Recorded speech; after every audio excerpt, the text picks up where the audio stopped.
యూట్యూబ్లో ఎవరు చేయలేని ఒక క్రేజీ పని అంటే 2100 సంవత్సరం చేయడమే చాలా కష్టం. చరిత్ర మనని గుర్తుపెట్టుకోడు కాదు, పిచ్చోళ్ళనుకున్నా సరే దాదాపు 75 సంవత్సరాలు పోతాము. ఎవరికి 75 సంవత్సరాల తర్వాత మన ఛానల్లోకి రండి. నమస్తే అందరికీ. ఇప్పటివరకు యూట్యూబ్లో ఎవరు చేయలేని ఒక క్రేజీ పని అయితే మనం చేయబోతున్నాం. బహుశా ఎవరైనా చేసి ఉండొచ్చు, కానీ మన తెలుగులో ఎవరు చేసి ఉండకపోవచ్చు. మనమే ఫస్ట్ అనుకుంటా. ఆ క్రేజీ పని ఏంటో మీ అందరికీ చెప్పడం ఎందుకు, డైరెక్ట్ చూపిస్తా. మనమైతే ఇప్పుడు యూట్యూబ్లో ఒక వీడియో అయితే అప్లోడ్ చేయబోతున్నాం. ఏంది ఇప్పుడు యూట్యూబ్లో వీడియో అప్లోడ్ చేయడానికి దీనికి క్రేజీ పనికి ఏంటి సంబంధం అని చెప్పేసి అనుకుంటారు కదా. ఇక్కడే ఉన్నది అసలు చిక్కు. ఆ వీడియో అప్లోడ్ చేస్తాము, కానీ దాన్ని షెడ్యూల్లో పెడతాము. అది ఎప్పుడు పబ్లిష్ అవుతుంది అంటే 2100 సంవత్సరంలో అయితే పబ్లిష్ అవుతుంది. ఏం మాట్లాడుతున్నావురా, నరాలు కట్ అయిపోయింది. ఆల్రెడీ దానికి సంబంధించిన వీడియో అయితే నేను ఆల్రెడీ షూట్ చేసుకున్నా. ఆ వీడియో అయితే రికార్డ్ అయిపోయింది.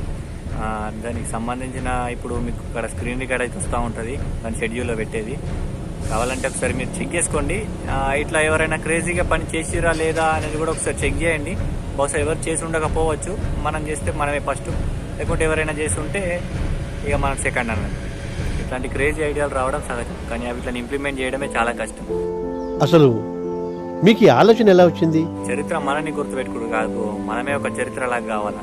అది ఏదైనా సరే, ఎప్పటికైనా సరే మనం గుర్తుండిపోయే విధంగా అయితే చేస్తున్నాం. అది చెప్పడానికి కొంచెం ఇబ్బందిగా ఉన్నది, కానీ పిచ్చోళ్ళనుకున్నా సరే ఏదనుకున్నా సరే కొంచెం డిఫరెంట్గా ఆలోచించాలి కదా. ఏదైనా సరే మనం ఇప్పుడు అందరిలాగా మనం చేస్తే ఏమో చెప్పండి, కొంచెం తేడాగా ఉంటుంది, కొంచెం డిఫరెంట్గా ఉంటుంది మనం చేసే పని. అదే దీనికోసం ఇట్లా అని చెప్పి చేస్తున్నాం. కొంచెం చూడడానికి కూడా బాగుంటుంది. పిచ్చండి ఇది. వీడియో షెడ్యూల్ అయితే చేసినాం. అది ఇప్పుడు పబ్లిష్ అవుతుంది కూడా చెప్పేసిన. అంటే 2025 అంటే ఈ సంవత్సరం స్టార్టింగ్ నుంచి 2100 సంవత్సరం అంటే దాదాపు 75 సంవత్సరాలు. 75 సంవత్సరాల తర్వాత ఆ వీడియో అనేది పబ్లిక్లో అఫీషియల్గా పబ్లిష్ అవుతుంది అన్నట్టు. అందరూ చూడడానికి అప్పుడు వీలుంటుంది అన్నట్టు.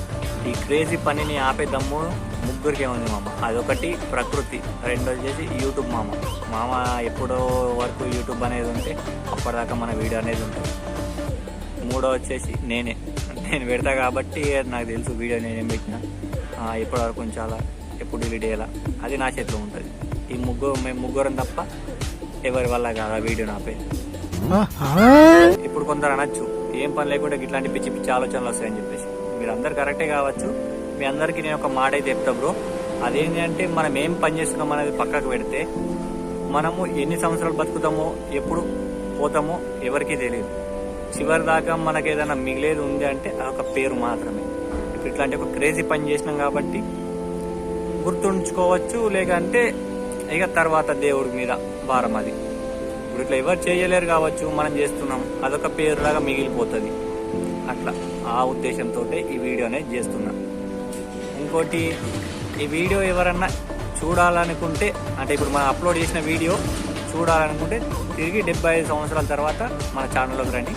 ఈ ఛానల్ కనుక ఉంటే ఆ వీడియో అనేది ఖచ్చితంగా ఉంటుంది, మ్యాక్సిమం ఉంటుంది. అందరం అప్పుడు కలుసుకుందాం. ఇప్పటిదాకా ఉంటా. Bye bye.